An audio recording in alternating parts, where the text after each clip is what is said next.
we are. Well, we're back to this thing. Hi, it's Leslie Philipplazic, Zazoo Plazz, November 30th, the post-Thanksgiving Zazoo report. Oh man, and I'm so hungry. I was good, you know. I hope you had a good Thanksgiving. It's a long story. I'm back to those stupid clip-on things. They were really, they just don't work for me. I don't know what it is. But the fuzzy thing and the people holding them, and it's just, I'm going to get one of those clip-on regular mics, you know. I think they have the kind that you can, like, clip on a table, and because I got my laptop here. I hate using my phone because I always go over, you know, and you have to have it charged up, and it's a pain. So I use my laptop. And this thing, I compared it. I did like 10 or 12 tests with the stupid thing. And then I tried it with this, and it sounded better with this. So this is the thing now, folks. November 30th, 2025, Zazoo Plazz report. Thus commences first Sunday of Advent and Mark Twain's birthday.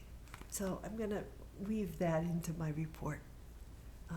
If you haven't been here before, you've never seen it, heard anything like this. This is my own little concoction, my own little Thanksgiving leftovers. I still have some pumpkin pie and some of my dad's chocolate cream pie in the fridge. And he gave me some turnip. He calls it rutabaga. I don't know anyone else. That's something to ask the Gen Zs. Ask them if they know what a rutabaga is.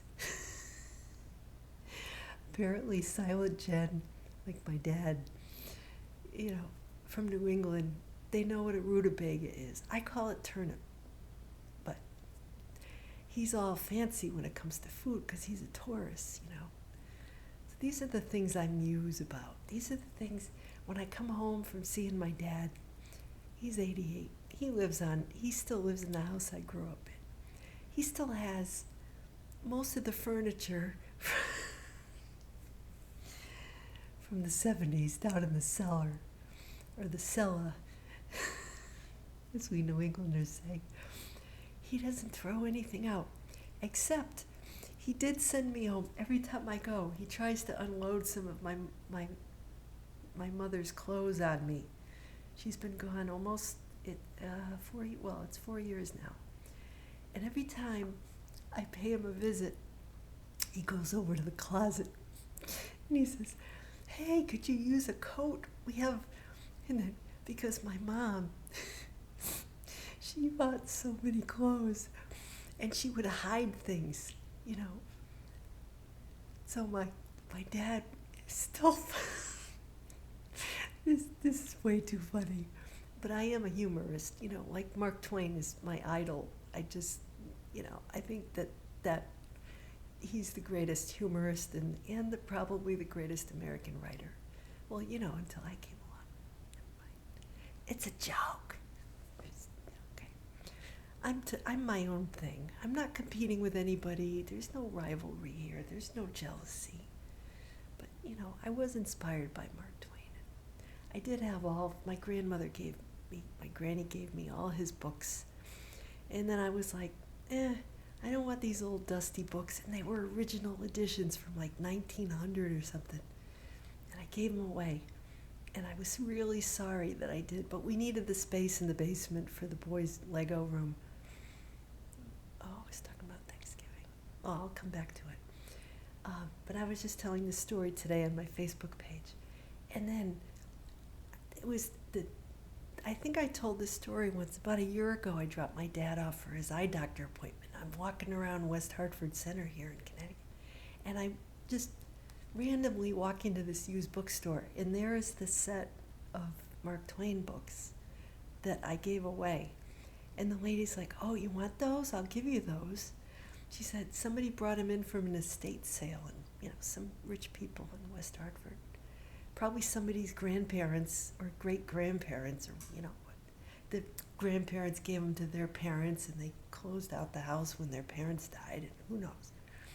But she said, I said, I'm in a little apartment. I don't have room for them, but, you know, I took her name and her card, and I'm like, maybe someday I'll go back and get them.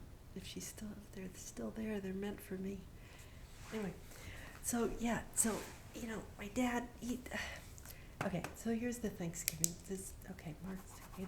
Ben Stiller turned 60 today. Yay, happy birthday.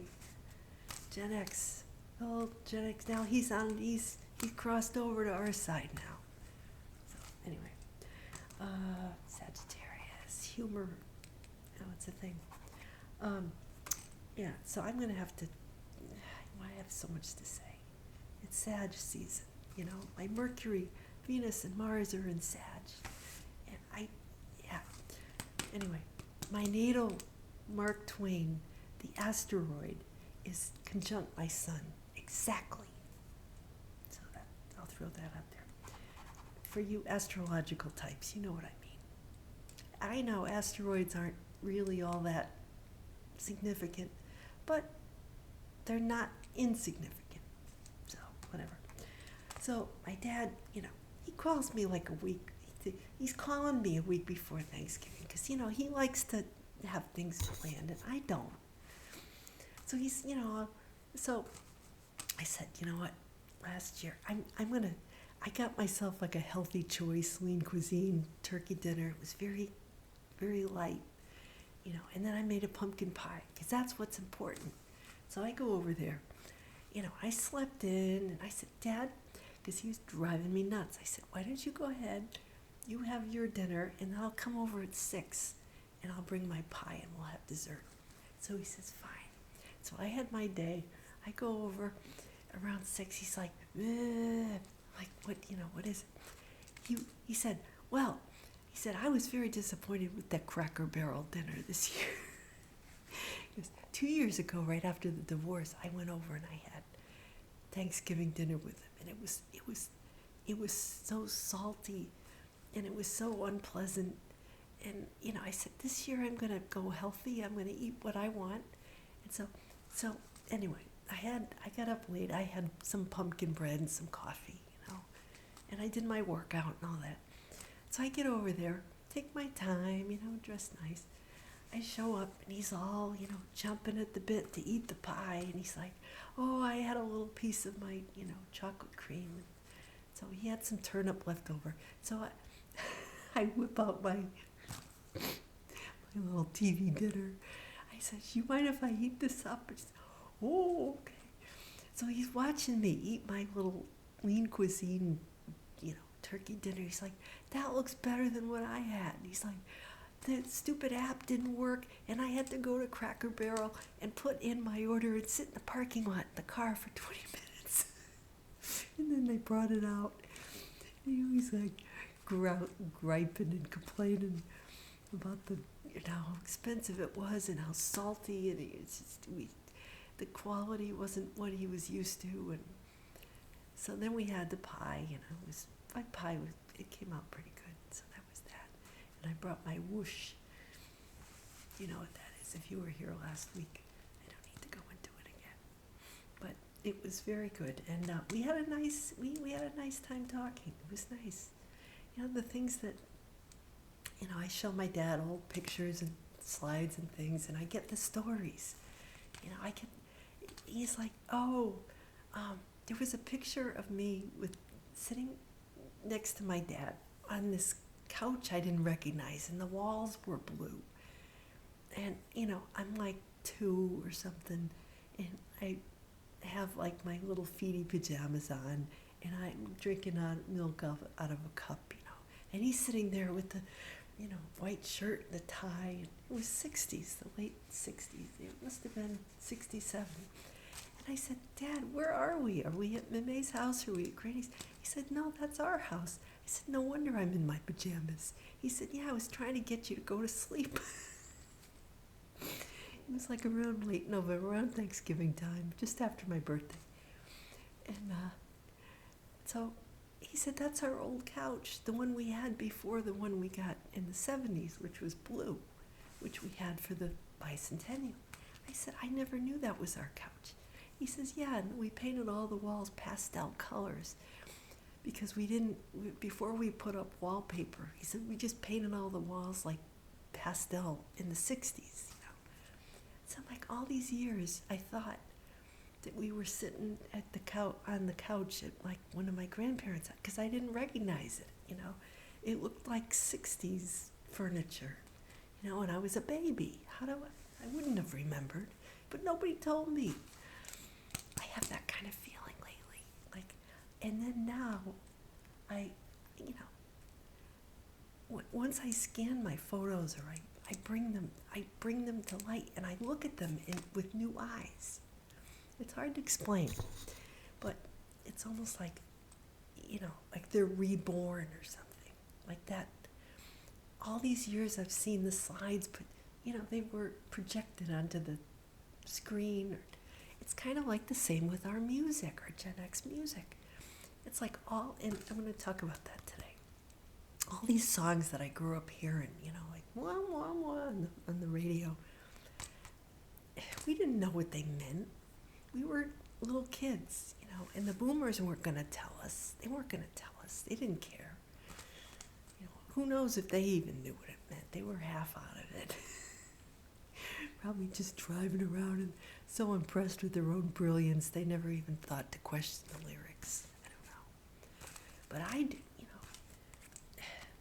So all these years later, I have the benefit of, you know, a world of information at my fingertips. And I go, ooh, I wonder what these lyrics are, you know. And I pick songs out, and then you know, it just blows my mind. So this is one of those songs I picked today. Anyway. I go on a little trouncing around like the horse in the field, you know, looking for enlightenment and fun and like-minded souls to party with. Nothing is that serious in Sagittarius season. You know, knowledge, higher knowledge is what it's about. It's ruled by Jupiter. It's an expansive planet, you know, and it's benevolent, it's good, it's optimistic, and everything's gonna work out great. Not too practical, though. Got a bit of the rose-colored glasses going on. I admit that I am guilty of that, but it makes for a good humorist, as Mark Twain. You know, he had a lot of wisdom. But then sometimes people don't take you seriously, you know, because they think you've got all these great ideas and you're going to follow through on everything. And some things fall through the cracks. They don't quite work out the way you think. But if you don't take us too seriously, you know, it's a lot of fun. Anyway, I guess that's it for the news.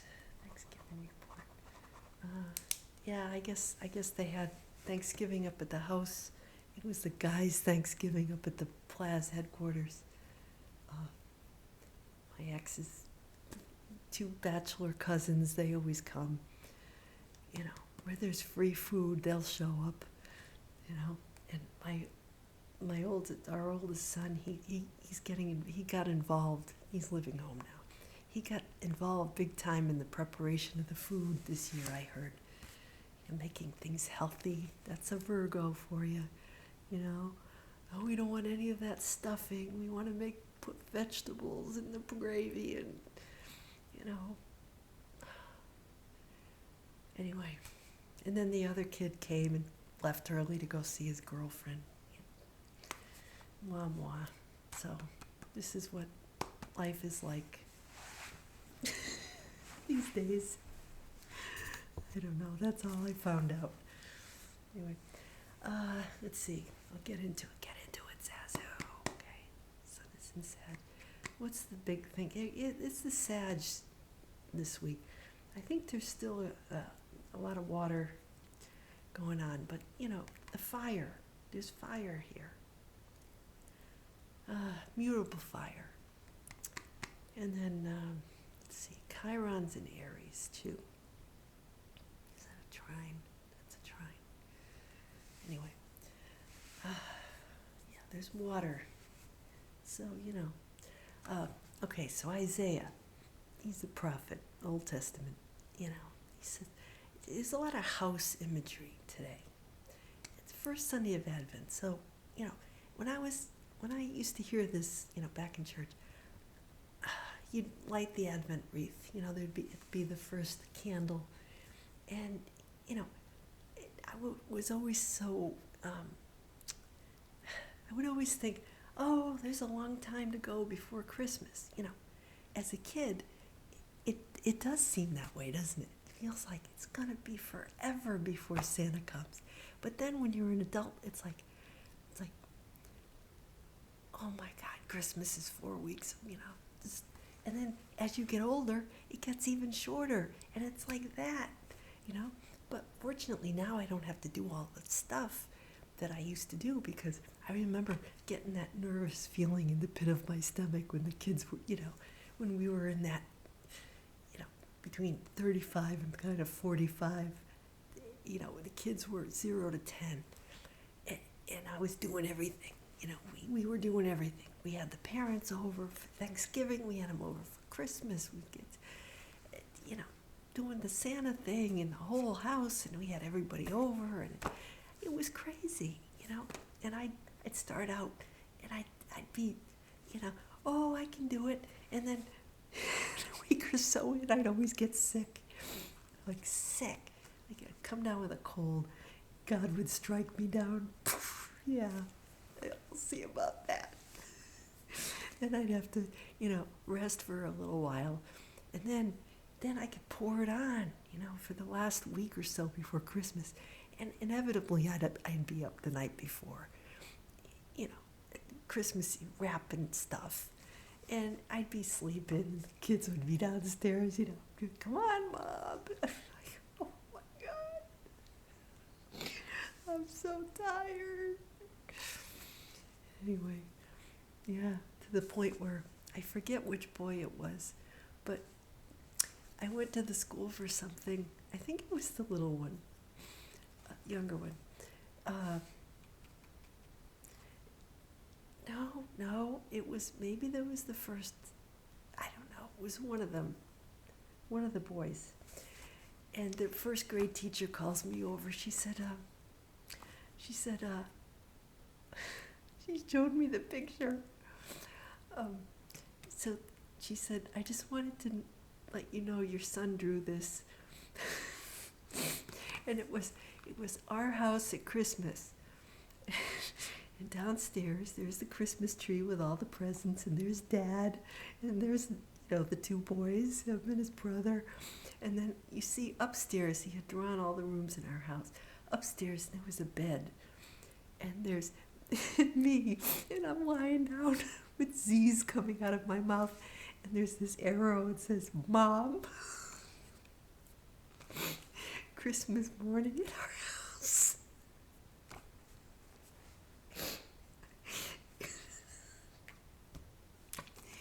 And I said, well, that's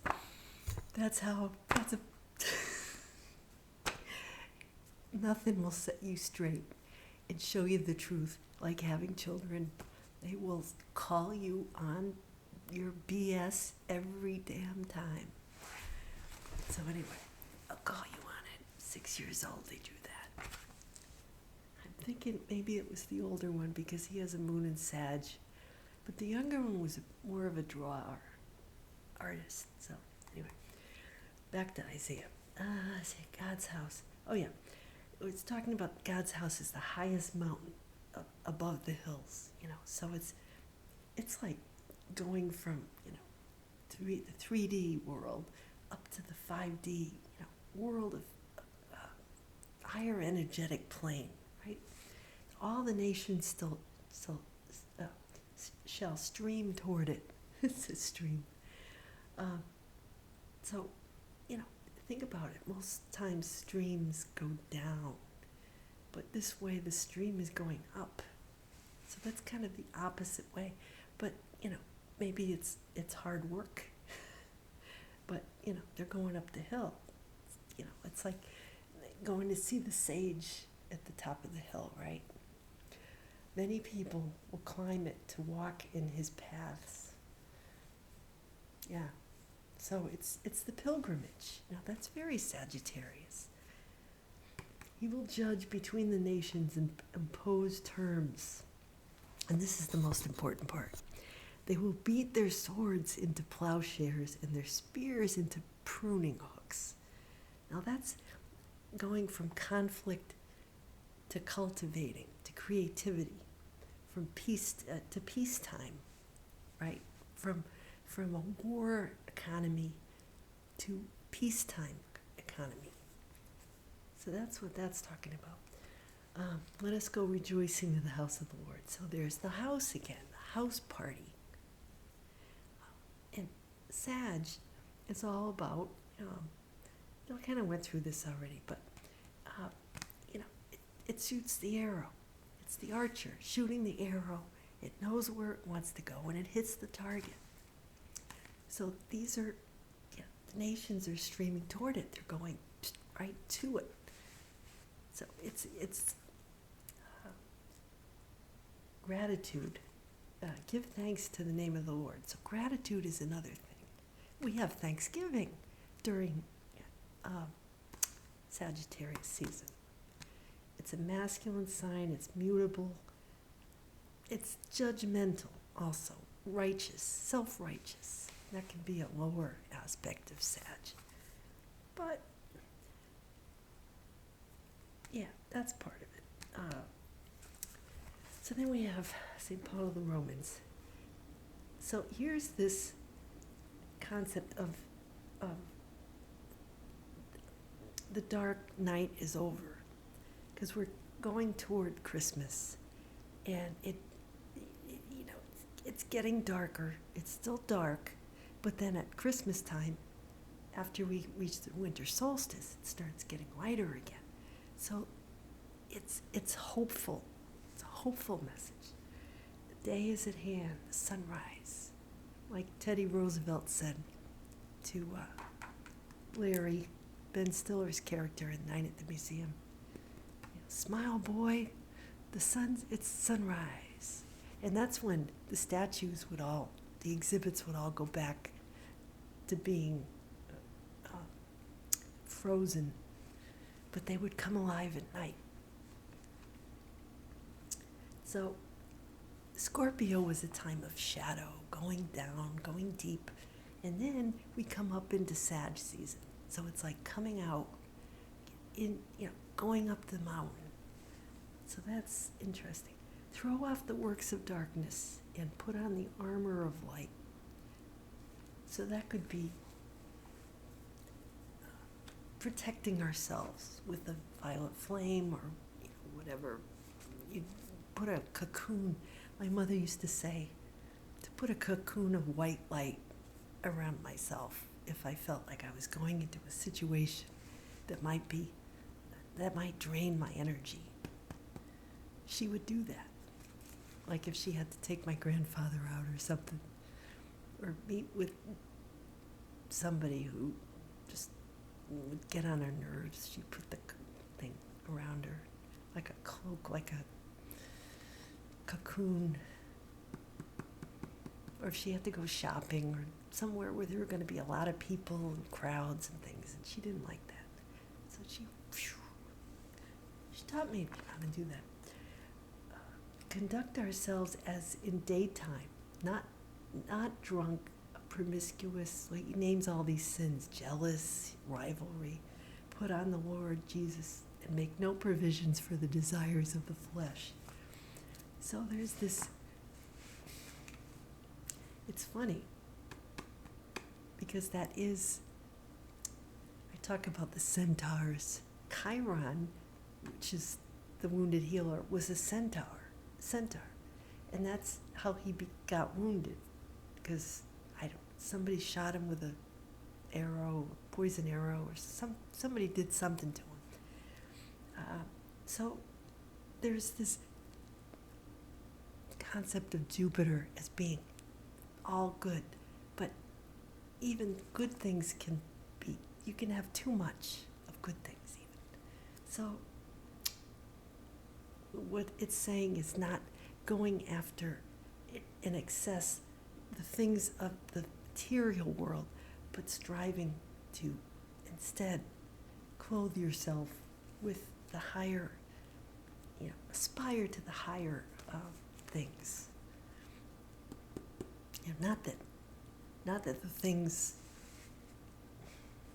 of the world are bad in moderation, but moderation has to be the key word there. To be moderate, not greedy. So, and then Matthew, the Gospel of Matthew 24. So it talks about how these times, and these times now, meaning as if it's similar to before Noah and the flood, where people were going about their business, eating, drinking, getting married, being married, and working, and 3D behavior, as we did. But now, they were taken by surprise when the flood came. So we can compare that to the times we're living in, where there were many distractions, right?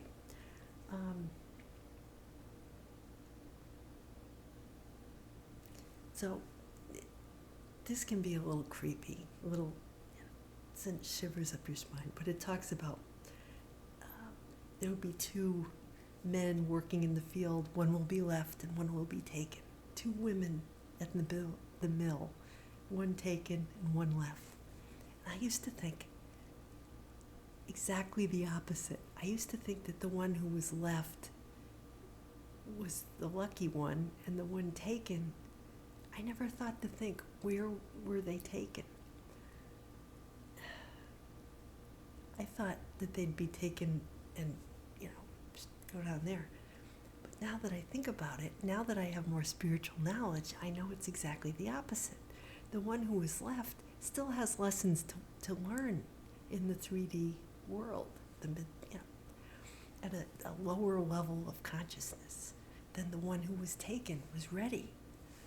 So that's interesting. And then it talks about staying awake. So there's a lot of spiritual ascension imagery here. If the master of the house knew the hour the thief was going to break into his house, that he would have been prepared. So there's a comparison, because of course people at that time, they needed that analogy for them to understand, because all they knew was what they knew.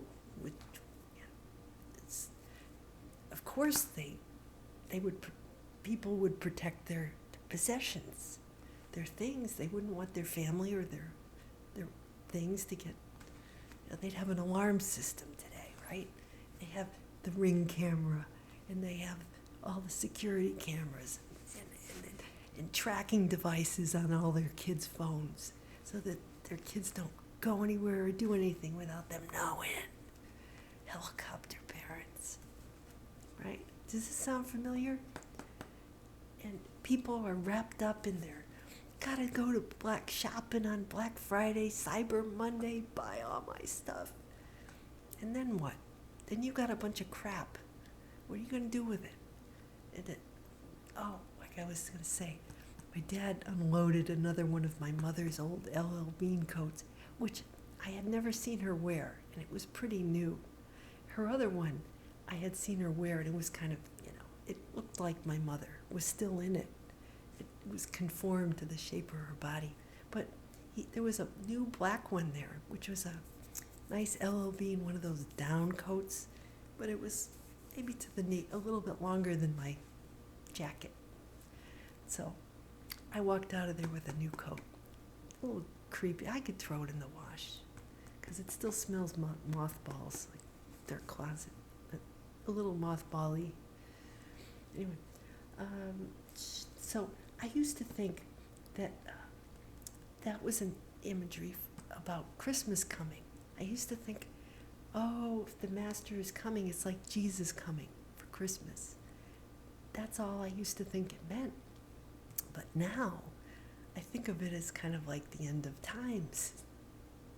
And there goes my phone. Ding ding. All right. Only here in the Zazoo Plazz report. Yeah.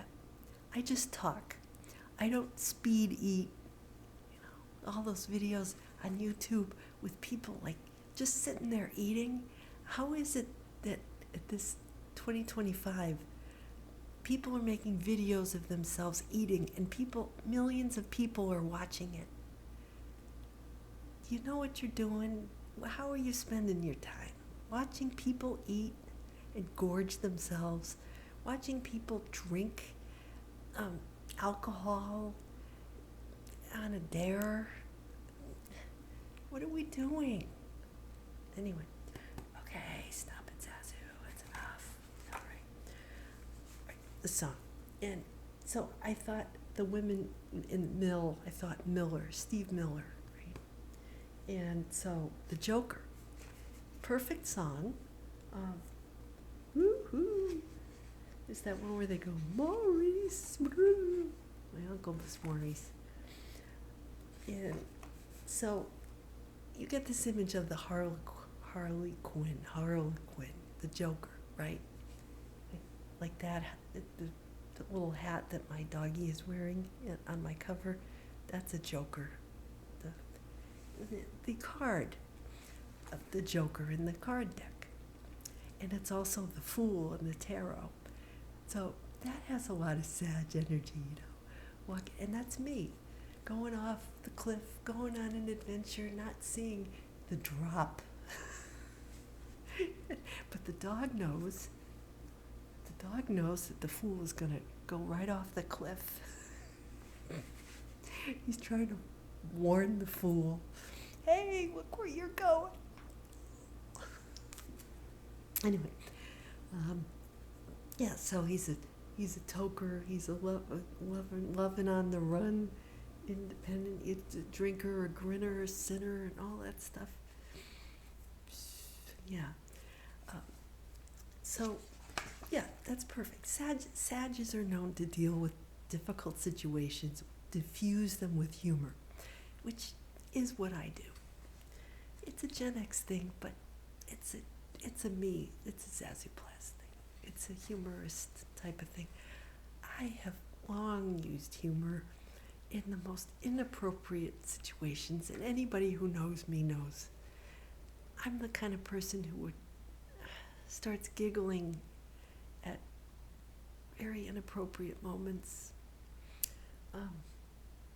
It's a little morbid, I guess. But I can always, like at church, I would always start laughing. My parents used to dress me up, take me to church every Sunday. And I'd be like this little doll sitting there, and it was so boring. And I couldn't sing too loudly, or they'd shush me. My mother would say, shh, don't sing so loud. And then they'd go up for communion, and they'd be coming back. And I had this little black pocketbook. And they left me in the pew because I wasn't old enough to go yet. So this one time they're coming back, and my mother said, she just turned bright red. And there I was in the middle of the aisle at church with everybody going. My parents were coming back around. Oh, great, my neighbor's home. And there I am with my little black pocketbook pretending to take their picture. Years later, some lady said, do you know, my mother said, oh, this is such and such a lady. She said, I remember you. You made me laugh. She said, I loved it when you were in church because I would laugh my head off watching you take a picture of your parents. So my mother was like, because my mother really cared about what everybody thought. And I just blew that out of the water because I didn't care. I just wanted to have fun. So the reason I left the church was that they're too serious. I would get there and I would get in such a high state of hilarity and elation that I couldn't hold it in, and I couldn't understand where there were all these serious people sitting there in the house of the Lord. I just couldn't stand it anymore. So I said, I'm just going to go and make humor videos instead of church. Anyway, yeah, so Mark Twain. Yeah, peaceful. I don't want to hurt no one. It's one of the lyrics. I don't want to hurt no one.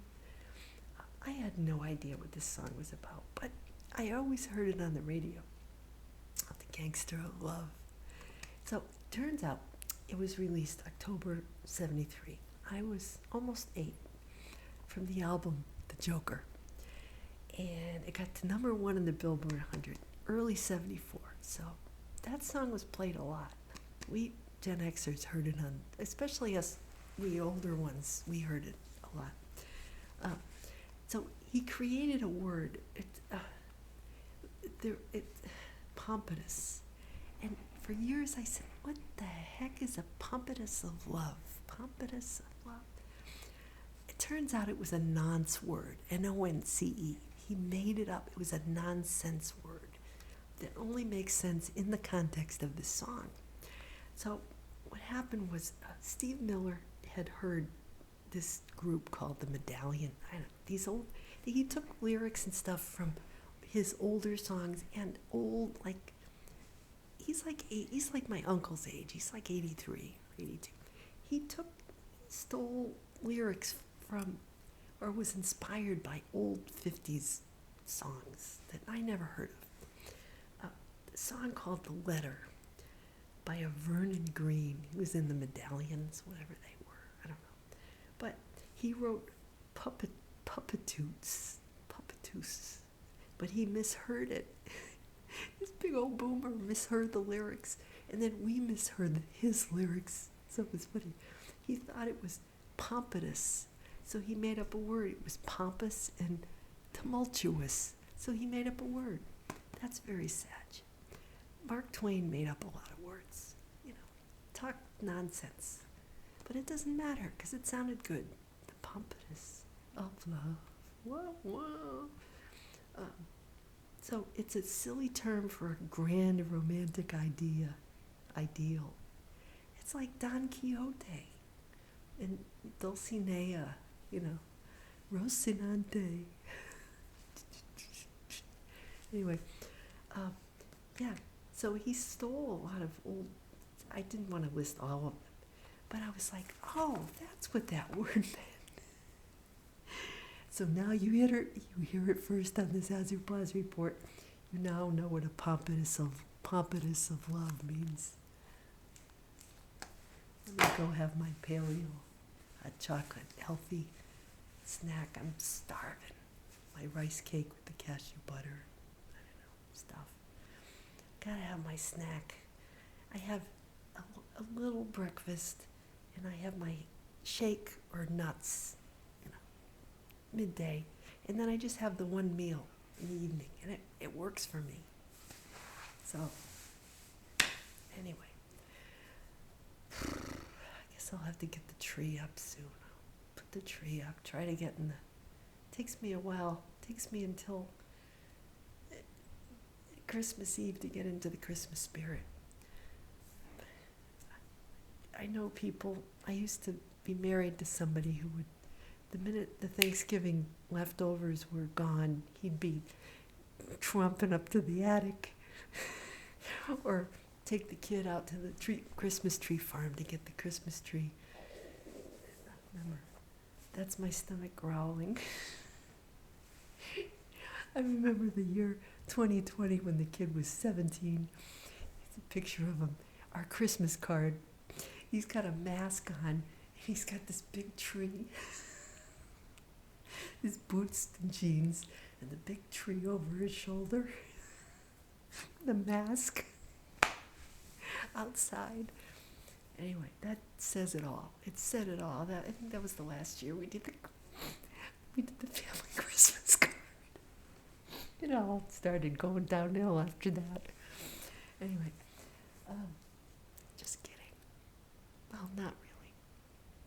get the next book. I only have so much time here. Okay, till next week, same place, different time. See you later. Have a great week.